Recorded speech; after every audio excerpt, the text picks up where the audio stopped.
नेताजी के साथ 2024 की बात में आज मुलाकात आपकी करवाते हैं सिरसा से भाजपा के उम्मीदवार डॉक्टर अशोक तंवर साहब के साथ। तंवर साहब, आपके मेन्यू में क्या क्या है? क्योंकि अब आपका मेन्यू, ये जो प्लेट है भाजपा वाली प्लेट है, भाजपा का पट्टा है, भाजपा की टिकट है और भाजपा के उम्मीदवार हो, तो अब तो प्लेट भरी रहती है ना। क्योंकि जो राजनीतिक सफ़र हमने आपका देखा है, प्लेट में कुछ ना कुछ मिसिंग रहता था तंवर साहब के राजनीतिक सफ़र में। लेकिन जो अब विचारधारा है या जिस पार्टी के साथ आप जुड़े हो, तो कह सकते हो कि प्लेट अब पूरी भरी हुई है, सलाद भी है, तमाम लोग भी हैं। आप इशारा समझ गए होगे मेरा। देखिए, प्लेट भरी ना हो इससे कोई वो नहीं है। हम तो आधी रोटी, सूखी रोटी, चने खा के, पानी पी के काम करने वाले किसान मजदूर गरीब तबके से लोग हैं। बिल्कुल यूनिटी का अगर उससे आपका संदर्भ है तो निश्चित तौर पर भारतीय जनता पार्टी एकजुट होकर के देश के 140 करोड़ लोगों की भावनाओं के अनुरूप काम कर रही है। मोदी जी ने जिस तरीके से 10 वर्ष में देश में अभूतपूर्व कार्य करवा के दिखाए, ऐसे कार्य जिनको कोई सोचता नहीं था कि वो हो सकते हैं। 550 साल पुराना मंदिर का मुद्दा, उसका समाधान करवाया। अयोध्या में दिव्य भव्य राम मंदिर बना, धारा 370 खत्म हुई, नया नागरिकता संशोधन कानून आया, महिलाओं के लिए आरक्षण आ गया, 3 तलाक खत्म हो गए।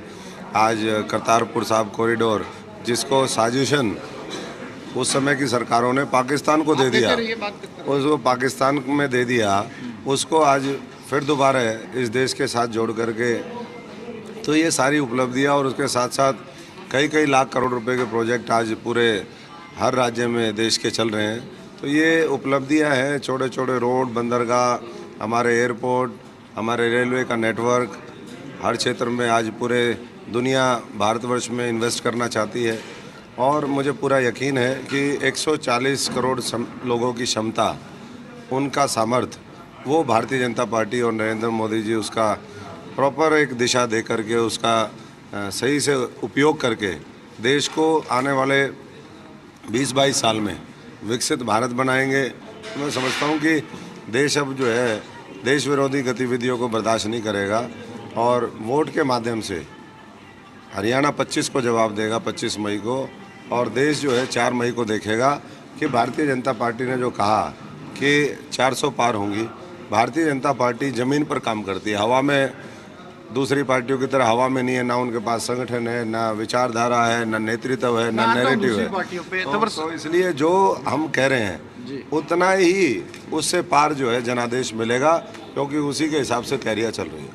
ये इस तरह की जो बेल्ट है सिरसा की, और खास से किसानी की, खेती की, पंजाब से लगी हुई बेल्ट है, इस लोकसभा की चैलेंजेस क्या कुछ अलग है? हालांकि आप अनजान नहीं है, इस सीट से लगातार पहले भी रिप्रेजेंट करते रहे हैं, आपका घर भी है और सिरसा से आप कनेक्ट भी रहे हैं, इसमें कोई दो राय नहीं है। लेकिन जो चैलेंजेस हैं बाकी सीटों के मुकाबले सिरसा में कुछ ज़्यादा नहीं? कोई चैलेंज नहीं है। सिरसा एक तरफा वोट करेगा।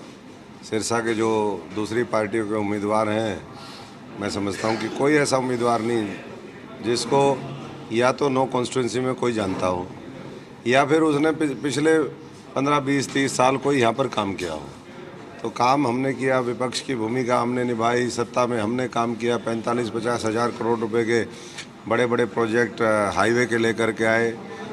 यहाँ पर हमारे न्यूक्लियर प्लांट का काम जारी है, नए नए कॉलेज खुले, रविदास जी के नाम से यहाँ पर मेडिकल कॉलेज हमारे टोहाना में बन रहा है, यहाँ की यूनिवर्सिटी को ग्रांट दिलवाई। तो शिक्षा, स्वास्थ्य, हर क्षेत्र में, और भविष्य के अंदर रोजगार के क्षेत्र में बहुत काम करने की आवश्यकता है, और वो विजन भारतीय जनता पार्टी और नरेंद्र मोदी जी के साथ है। भूपेंद्र सिंह हुड्डा या उनसे जुड़े हुए विधायकों की चर्चा है कि वो लोग नहीं पहुंचे थे। इस तरह के हालात से आप बखूबी वाकिफ रहे हैं, उस पार्टी के आप प्रदेश अध्यक्ष थे, ये हालात अब दिख रहा है। हालांकि एक सवाल इसी से जुड़ा हुआ ये है कि शैलजा हों या तंवर साहब हों, दोनों एक दूसरे के सिंपथाइज़र जरूर रहे थे एक लंबे वक्त तक। आपके बयानों का भी और आपको लेकर भी काफ़ी चर्चा करती थी कि मौका नहीं था। लेकिन अब जो हमने देखा, 2-3 महासचिव आए, 2 महासचिव आए, किरण आए, वीरेंद्र आए, लेकिन कालावाली और जो दूसरे सियाग विधायक है, ये लोग विधायक नहीं पहुंचे थे।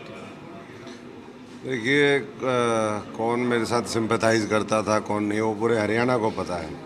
मेरे खिलाफ तो साजिशें और षड्यंत्र रचते रहते थे लोग, और मैं तो हमेशा कहता हूँ मुखालफत से मेरी शख्सियत संवरती है, मैं दुश्मनों का एहतराम करता हूँ। तो इसलिए जो भी उस तरीके के लोग थे, मैं तो उनका धन्यवादी हूँ कि आज उस नरक से मैं निकल कर के आया, प्रभु राम और नरेंद्र मोदी जी की शरण में आए। अगर मैं वहीं होता तो आज भी उम्मीदवार मैं ही होता वहाँ का, और फिर कई लाख वोट से हारता। यहाँ तो जो भी लड़ेगा उसने हारने के लिए लड़ना है, वो सबको पता है।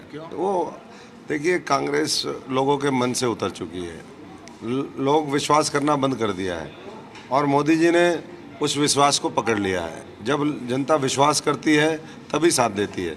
सबका साथ, सबका विकास, सबका विश्वास और सबका प्रयास, सबके प्रयास से वो भारत बनाने में लगे हुए हैं, इसलिए लोग उनके साथ हैं। डॉक्टर साहब, एक आखिरी सवाल मुझे जवाब जरूर दीजिएगा। भाजपा की आपने खूबियां बताई, कांग्रेस की कमियां बताई, लेकिन जो मुकाबला है ये तो आप मानोगे ना सर, जब आपने काम किया है, उन्होंने काम किया है, तो चुनाव कैंडिडेट देखकर भी होता है। जब मुकाबला होगा डॉक्टर अशोक तंवर, कुमारी सैलजा के बीच में, तो वहाँ आपको कैसे लगता है कि आपका पलड़ा भारी है? मैं गांव-गांव में जाकर के आप देखोगे, मैं आपसे अनुरोध करूंगा, किसी भी गांव में चले जाओ, मेरे पत्थर देख लो कितने लगे हुए हैं, और बाकियों के देख लो। कोई पत्थर आपको ढूंढने में, कोई कब्र में हो तो कोई निकालने के लिए आप बात अलग है, कोई ढूंढ ढांड लो, सामने आपको कहीं कोई नहीं दिखाई देगा कि भाई कोई उन किसी और के कार्यकाल में, जो भी और उम्मीदवार हैं सारी पार्टियों के, उनके कार्यकाल में कोई यहाँ पर कोई बड़ा काम हुआ हो, जबकि बहुत लंबे समय तक लोगों को मौका मिला।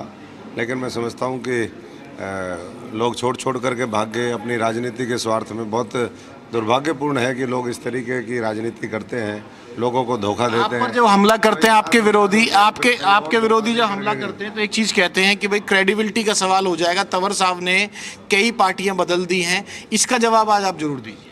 क्रेडिबिलिटी तो क्रेडिबल तो चेहरा है ही, तभी जो भी जिस साथी के साथ, जिस पार्टी के साथ हम जाते हैं, वो पूरी मजबूती से उसका साथ भी देते हैं और उसको आवश्यकता भी होती है। अशोक तंवर इन सब साथियों के आशीर्वाद से सच्चाई, ईमानदारी और पूरी वफादारी के साथ काम करने का संघर्ष का प्रतीक है। आपका दावा इस सीट को लेकर, कितना मार्जिन, किस तरह की वोटिंग परसेंटेज रहेगी और कितना आप आश्वस्त हैं? मेरा दावा नहीं, ये कांग्रेस के जो उम्मीदवार थे, टिकट मांग रहे थे, उनका दावा मैं बता देता हूँ। उनका पिछले कुछ दिन पहले मेरे पास फ़ोन आया, मैंने कहा भाई तुम्हारी टिकट क्यों नहीं हो रही? उन्हीं का ही फ़ोन आया था। मैंने कहा टिकट क्यों नहीं हो? बोले जी कोई लेना ही नहीं चाहता यहाँ। मैंने कहा क्यों?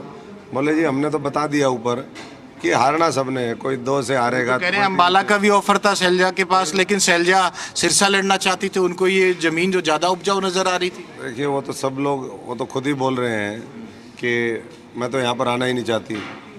तो रिलेक्टेंट कैंडिडेट, धक्के से भेजा हुआ कैंडिडेट फिर कब भाग जाए, आप इसका अंदाज़ा लगा सकते हैं। तो मैं तो सभी से अनुरोध और आह्वान करूंगा कि पूरी मजबूती से केवल कमल को देखें, नरेंद्र मोदी जी को देखें, अपने देश को देखें, किसान मजदूर के हालात को बदलते हुए देखें, नौजवान के लिए रोज़गार के अवसर जो हम देना चाहते हैं, जो बिना पर्ची बिना खर्ची के हर गांव में नौकरियां दी हैं, जिस तरीके से बुनियादी सुविधाएं गांव में आई हैं, पहले सड़कें, नालियाँ, जिस तरीके से शौचालय तक नहीं होते थे, आज हर दिशा में पूरा कैसे चहुमुखी विकास हो, हर व्यक्ति तक कैसे जो हमारे शहरों में लोग रहते हैं वो गांव में सुविधाएं पहुंचे, ये कार्यक्रम पूरा मजबूती से चलाया है।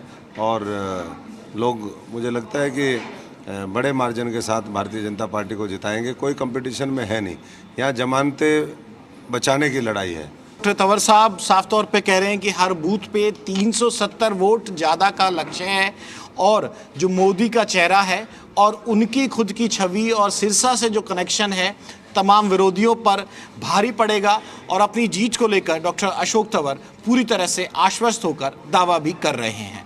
कैमरामैन राहुल निर्वाण के साथ विनोद लांबा, जी मीडिया, सिरसा।